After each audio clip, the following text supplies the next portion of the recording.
That rather Cavaliers Cleveland broadcast podcast for the Cleveland Cavaliers. That's rather Cavaliers sitting here talking it up for the big win tonight for the Cleveland Cavaliers, 107-90. As we talking to you tonight on Apple Podcasts, Spotify, Stitcher, and we're bringing it live on the Know It Alls Network on YouTube this evening to talk up and chalk up the big-time win for the Cleveland Cavaliers. Let's go and talk about it, fellas. I'm sitting here with my co-host, my man Tate, and my man BP, kicking it up in Cleveland land. Tate, talk to me, man. What's going on tonight with that rather Cavaliers, Cleveland Cavaliers podcast? Hey, man, it was a big win. I would arguably probably say the best win the Cavs had this year when I consider both offensively and defensively the way that they played is after the first 6 minutes of the game. After that first 6 minutes, they played the best basketball to me that they played all year. I saw a lot of things I liked. I think a lot of questions are going to come out of this game from some of the things we saw. But, that's just some of the stuff we'll get into with me, you, and BP in here. For sure. BP, I'm tossing it up on That's Rather Cavaliers Cavs podcast to talk about the big win 107-90 for the Cleveland Cavaliers. Talk to me about your first impressions of the game this evening. No, it was a great win for the Cavs. I looked at this game as almost like a game 7. I mean, I actually was a little bit nervous about this game. So this game was a huge gut check, And the Cavs passed with flying colors. Garland was elite tonight. I mean, he put on a show. And he really proved why he was an all-star last year. That wasn't any hometown fluke from last year's all-star game. This was Cavaliers basketball at its best. All 5 or 6 guys really shined. So this is a huge win. Now we're back in this series. Like I said before, we did our podcast last week. This is going to be a 7-game series, a dogfight, and that's what we got here with the Knicks. But again, I'm sorry. Well, for sure, man. You're good. Hey, so I just want to ask both of you guys a quick question before we get in a breakdown about positions and scoring and what we saw going on the floor. How do you feel that the Cavaliers crowd played into the big win tonight for Cleveland? BP, I'm going to ask you first. What did that crowd do to electrify the Cleveland Cavaliers? I'm glad you asked that because I was watching the Sacramento game last night, late last night against Golden State, and their crowd was electric. I mean, that was like the old Sacramento back in that old cowbell arena they had. And I was thinking the Cavs crowd did not bring it on Saturday night. They just didn't. Too many corporate people and not enough, crazy fans. But tonight they brought it. But, in the end, it's up to the team to bring the energy to, play winning basketball, to play aggressive. The Cavs came out aggressive. Jared Allen, he was aggressive tonight. He did what he's supposed to do. Evan Mobley had a double-double. So I love what the Cavs did tonight, and the crowd took their cues from the players. For sure. Tate, that crowd was rocking and rolling tonight in Cleveland. Talk to me, man. How did it energize the Cavs this evening for big-time basketball going on in Cleveland? Well, man, you said the same thing the other night that BP just said about the crowd in Cleveland on Saturday night. And I didn't disagree with you, and I don't disagree with him now about talking about the game crowd in game 1. But the Cavs didn't give them anything to cheer about in game 1. That was the difference in the, I think, the energy in the crowd. And I think once the Cavs started to come back after the first 6 minutes in the first quarter, I think the Knicks might have been up 14-4, 12-4, something like that early. Once the Cavs got going, Garland started hitting some shots because even Garland himself looked like the moment was a little bit big, is what Chase said in our game time chat, that Garland looked a little bit like the moment might have been too big. But I think him and Mitchell had a talk. Mitchell told, man, look for your shot, be aggressive. And once Garland seen a couple go down, he got to the free throw line a lot of times in the first half. Probably about 10, 12 times in the first half. Yes, sir. So once Garland started hitting some shots, the energy was just growing and growing and growing. And I really think Garland was the catalyst to a lot of the energy. And Donovan Mitchell, I think, only scored 17 points. Yeah, he was way under his average. but 13 assists. Oh, yeah. 13 assists. Yeah. So, I mean, the backcourt was the catalyst. The front court did what they needed to do. Evan Mobley, 13 and 13, went 6 of 11 from the field. That's good. I would say I probably would want him at maybe about eight or 9 out of 15. 15 shots, make 8 or 9 of them. Yeah. But we'll take the 13-13 double-double. And Jared Allen was 1 point short of a double-double. So I like what and what I said the other day on our wrap-up show for game 1, I said Garland, Mobley, and LeVert got to give us more. And they all gave us more. Oh, yeah, for sure. BP, talk to me about the big game play tonight for Karis LeVert off the bench for the Cleveland Cavaliers. I mean, this is the Karis LeVert we thought we were going to get when we traded for him last year from Indiana Pacers. I mean, he was fantastic, looking to score, going to that mid-range game. I've said he's almost like DeMar DeRozan when he goes to the mid-range game around the foul line. He shouldn't always rely on, the 3-ball because that's erratic. But when he goes to the basket, he's long. I've seen him up close. He's 6'6", and he's, highly skilled. This guy's not making $19 million a year for nothing. He's a hell of a ball player. I've seen him score 50 against the Celtics and, 41 against the Celtics, 50 against, for when played Brook Bull. This guy can score. He was fantastic tonight, and him and Garland were the main keys to the win. So Karis LeVert, man, I hope he keeps this up because when he's on, we usually win. For sure. Tate, you called it like you said it. You said Karis LeVert's got to be the man. For me, we had a big game out of Garland, but talk to me about maybe an MVP performance of game 2 off the bench for Karis LeVert this evening. Man, well, I think the fact that Okoro got in early foul trouble in the first quarter, 2 quick fouls that precipitated LeVert coming in the game. They probably brought Chetty in first, but JB decided to stay with that offensive rotation. So when you flipping Chetty and LeVert in and out for each other, they playing together. You got tertiary playmaking. LeVert is like a de facto third lead guard when Garland and when Garland and Mitchell are in the game. So when you had that out there, and when we could use Okoro's defense, but that was one of the questions that I posed to you guys in the live chat, in our chat, was that what's JB gonna do, man? Do you think LeVert starts? I mean, does he change the starting lineup? Does he take Okoro out and bring Okoro in as a defensive piece off the bench? I mean, BP was saying in our game time chat that he could like to see Stevens in. I would like to see Stevens too. I could see a role for Stevens. So I would like to see Stevens in. I think I think the physicality that he brings matches up well against Julius Randle. You lack shooting when he's in. Another move I really like is the insertion of Danny Green into the rotation. Yes, sir. I mean, he didn't do much. He had 1 shot. He would hit the second one if he didn't step out of bounds. But I like the floor spacing that offers, and the veteran know-how to win a playoff game and get guys in the right mind frame. So I like the insertion of Danny Green too. Also. For sure. Tate, we talked about that on a prior Cleveland Cavaliers podcast, that Danny Green would be in the playoff rotation this year. Like you said, not a lot of shots, but good minutes off the bench for a veteran that's going to help us seal the deal on this 7-game series against the New York Knicks. Hey, so fellas, after first quarter, we're up 25-22. I want you guys to talk a little bit about the second quarter run that we had with the Cleveland Cavaliers. Tell me what you liked and tell me what you didn't like and saw in that second quarter for Cleveland. Tate, talk to me first, man. What was your highlight of the second quarter for the Cleveland Cavaliers? My highlight was, man, just the shot making of Darius Garland.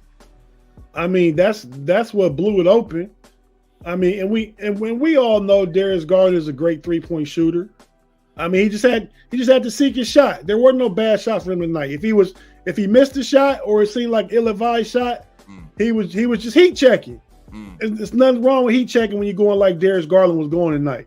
So I feel like Darius Garland again was the catalyst to that second quarter where we doubled up the New York Knicks 34-17. For sure, for sure. BP, I'm liking what I'm hearing. Double up 34-17. Talk to me about that big second quarter for the Cavs.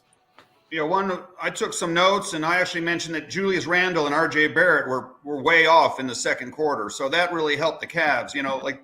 Both those guys are lefties, and when their shots are off, that's good for us. So, and then Donovan Mitchell only had 4 points in the first quarter, but he had 8 assists. So, I mean, you're talking, that's very un-Donovan Mitchell. Like, he set a career high tonight in assists. 8 assists with 13 assists. So, I don't know if that's his playoff career high or his career high. Probably his career high, I would have to guess. But and Mobley and Jared Allen tonight were very active and very aggressive in the first half. That helped seal the deal for the Cavs.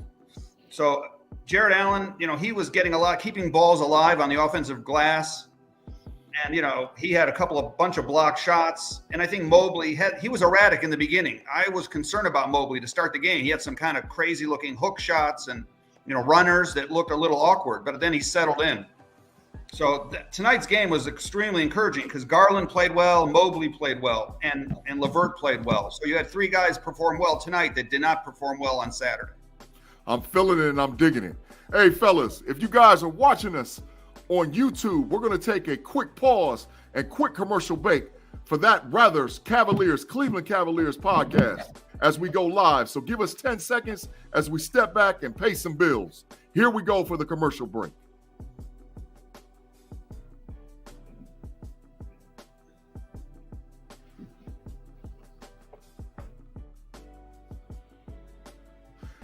And welcome back to That's Rather Cavaliers, Cleveland Cavaliers podcast on FFSN Sports Network, here broadcasting live on YouTube, on Apple, on Spotify, on Stitcher, as I'm sitting there kicking it with That Rather's Cavalier crew, my boy BP, and of course my homeboy Tate, breaking it down for the big win of 107-90 for the Cleveland Cavaliers. All right, fellas, I heard what you had to say for that quarters 1 and 2.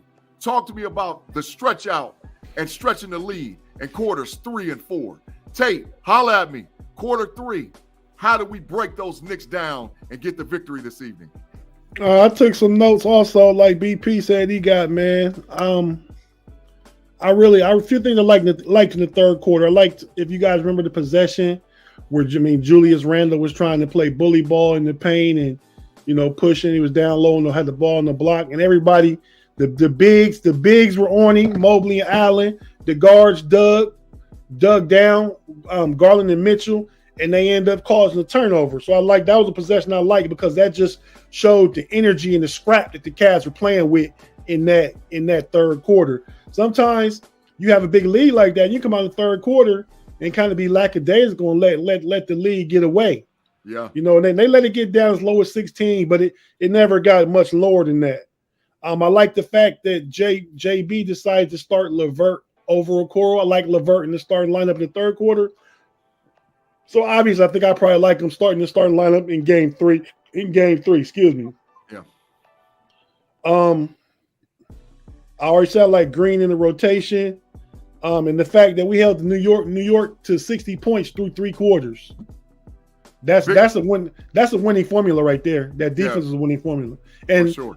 A stat came up on the TNT broadcast that said the Cavs were 24-1 when holding their opponents under 100 points, including tonight's game. 24-1. Yeah. So I think there's your recipe to victory right there. Get that defense out there, hold that opponent to under 100 points, and the odds are highly in the Cavs' favor that they're going to pull out a W in those games. For sure, for sure. BP, as we stretch the lead out from quarter 2 to quarter 3, tell me what you've seen out of those Cavs tonight in the big win in Cleveland. Yeah, I agree with what Tate said, where, I was surprised to see LeVert start the third quarter, but it was a very good move. That's why I don't come too hard down on JB. He knows his players. He's not the best X's and O guys when there's 3 minutes to go in a game. But, that was a great move to start LeVert because LeVert went from 15 points all the way up to 22 points in that third quarter. He was on fire. And he was, taking the ball to the basket. So, that's where the percentages are when you go to the basket. You're not shooting threes where, it's like 40% chance. When LeVert's going to the basket, it's probably a 60% chance of making that bucket. So I also like Jared Allen, very aggressive in the third quarter. I mean, he had some tips, loose balls, blocks, and, Donovan Mitchell started putting in some points too. He went from, like 8 points up to 15 points kind of quick. He was looking to score a little bit more.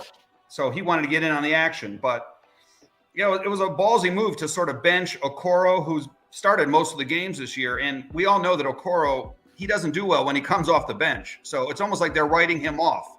We'll see what happens in game 3, but on the road, he probably won't do that well anyway. So, and LeVert played for Brooklyn in the New York area. He may want to just start LeVert and, go with your veterans. And we need these wins. And I still think the Cavs can win this series, but, we'll see what happens. But I think LeVert is a key to this series. And I like the way he started the third quarter. For sure. Tate, you had a second comment that you wanted to talk about a little bit with that third quarter. Yeah, man, I agree with what BP is saying about Okoro.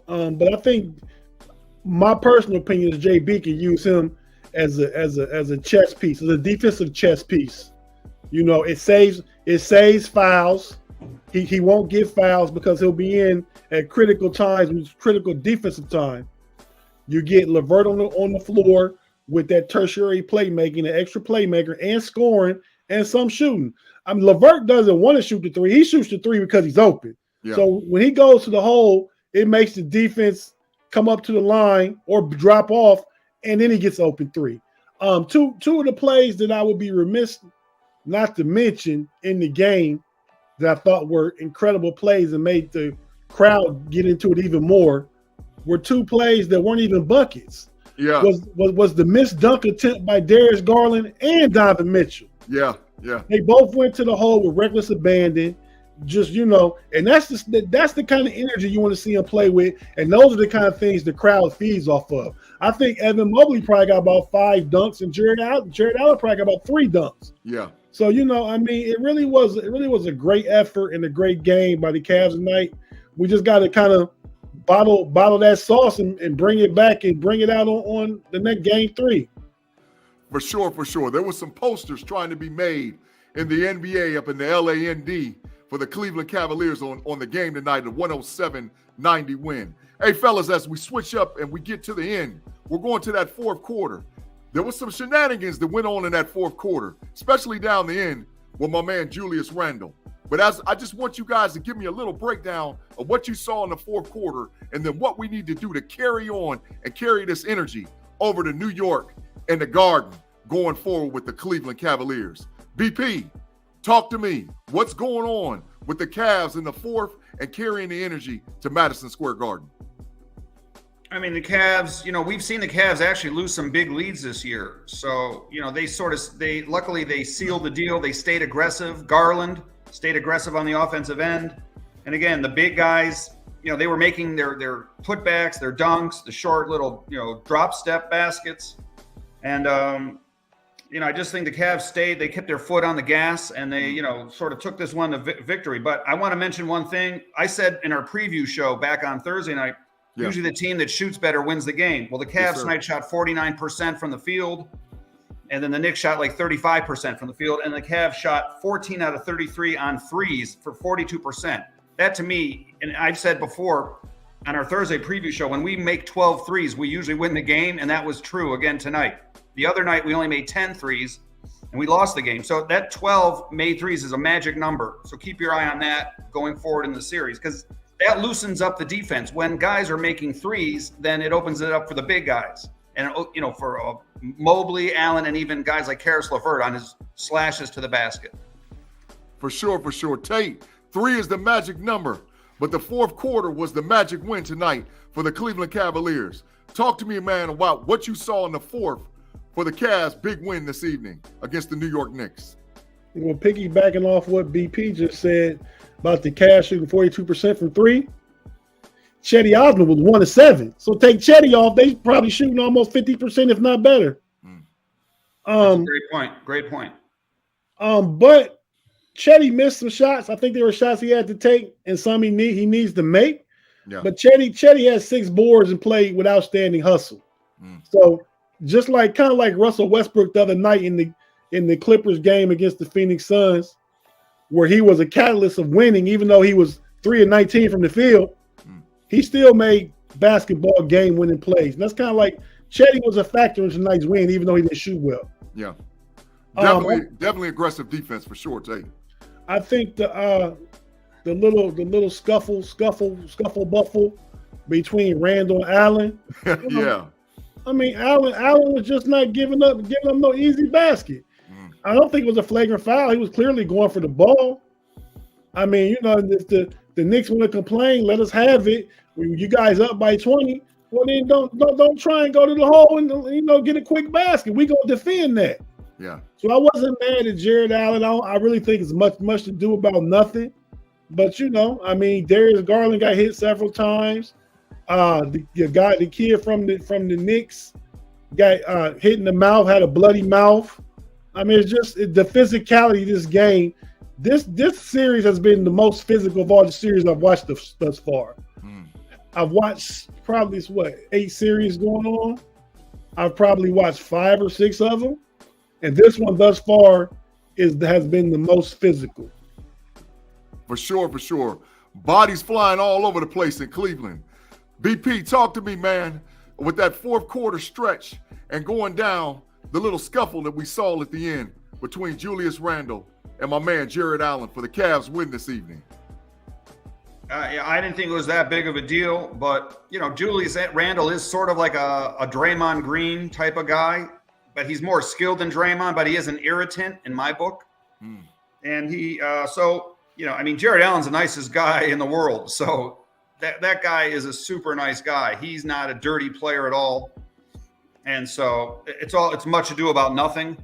But, believe me, the fans looking forward to the next game on Friday, that's going to be a dogfight. I mean, you're talking about the fans in New York. They've been waiting for this game for about 10 years where they have a competitive team finally. And, the last time they won a series was 2013. So this is going to be must-see TV. The ratings are probably going to be excellent because I've been to some Cavs-Knicks games this year, and there's been a ton of Knicks fans in the audience. So the Knicks fans are coming out of the woodwork for this stuff. So this is going to be must-see TV. This is probably a 6 or 7 game series, and I hope we come out ahead. I think the Cavs can take 1 or 2 games in New York. I just think Donovan Mitchell didn't even play that well today. I don't want to show out, so it's going to be a dogfight for sure going on to move the series to Madison Square Garden, tied 1-1, Cavs versus Knicks. All right, fellas, we're going to give our parting shots as we give out of here this evening, wrapping it up and talking about what's going forward with Cleveland. Who do you need to see to show up and show out at Madison Square Garden for Game 3? Tate, tell me, who's the Cavs player that's got to show up the best and show up the most as we shift over to that Garden up there in New York? Well, just piggybacking off what BP was saying again, man, I think the crowd in Cleveland had a lot of New York fans there, but equally the same. About a 7-hour drive. I think you're gonna see a lot of Cleveland fans in the Garden also. Yeah. The player I look most is showing up. I mean, obviously, you said it the other day. Can Garland do more? Garland can do more than what he did tonight, and we got to win. So I think in Game 3 on the road, being the experienced playoff player for the Cavs, kind of the de facto elder statesman, the guy with playoff experience. I look for Garland to step up and do a little more. And he's going home, from Long Island, and it's the Mecca. I mean, like we said in our show with Sean St. Jock from the Shock Jock Knicks podcast, that New York might always have the home court advantage at home because everybody wants to put on the show or do something special in the Mecca. So they're coming to New York, tied 1-1, want to get that game they lost at home back quick as possible. So I look for Mitchell to do more, Garland to kind of even out from his performance in Game 1 and Game 2 and finish somewhere in the middle.